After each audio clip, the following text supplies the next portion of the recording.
kralj Ojdipus je tudi nastal, ne? In tega je posebej dobro ocenil. Omenjeni Josip Tega je pa Vidmar. režiral, ja. Tako je, to sem dobil,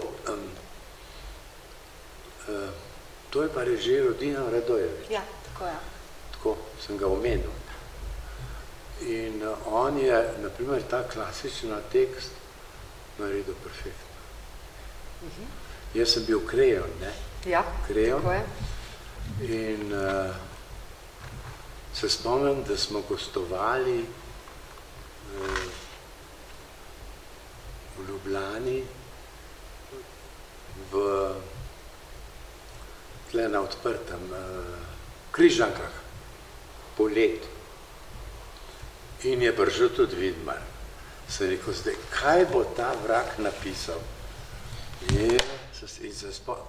Tako je hvalil.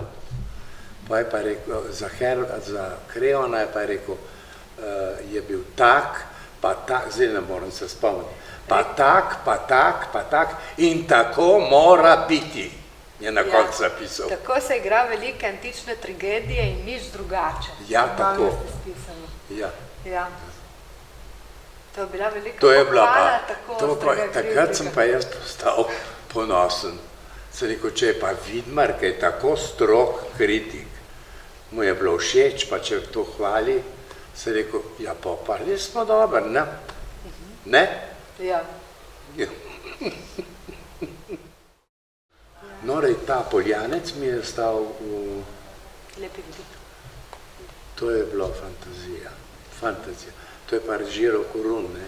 Ja. Ja, to je bilo pa taka predstava.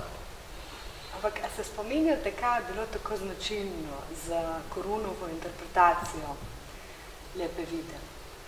Kaj je bilo tisto, kar je... Značilno je bilo, da smo bili mi hrepenevci kot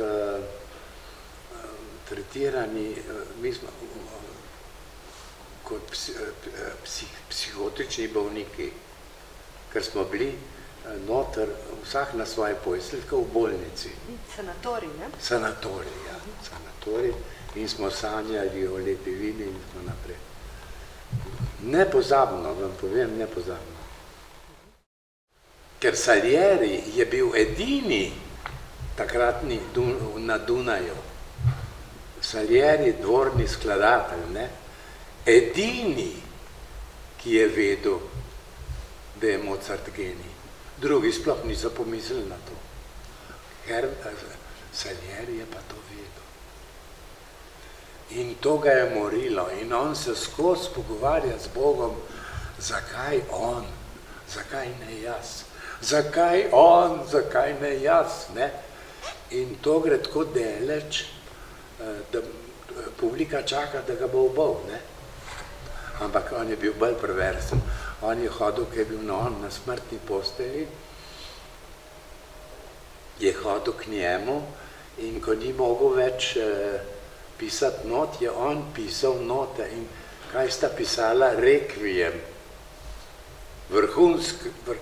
To je zame vrh. Če ga poslušam, meni gre še zmeri kocine v ljud. Ampak on je bil toliko, da se je pa podpisal z Salierjem, ampak so takoj vedeli, da je to Mozart. Ne? Neverjeten. Meni so rekli, da pa kako moraš biti tako žlek? Saj ti nisi žlek človek. Jaz sem rekel, to te vloga tako napela, kaj češ, ne? Ne? Kje iskati to zavist? Ja. Ja, ampak sem jo najdel. Mislim, ker te vloga ne napelje v to. Saj to je taka, veste, tista prijazna. Odzad pa, ne, on je skozi poljuden prijazen, ampak odzad je pa, se pa skriva ta grozna zavist, ne. Ker v vsakem človeku, veste, se skriva zavist. To ne moreš te reči, da v vsakem človeku je zavist. In zdaj, če ti 2 meseca to študiraš in nekako se razleze, ne, in postane zmeraj večja, zmeraj je večja, ne, ker se ukvarjaš s tem. Ja.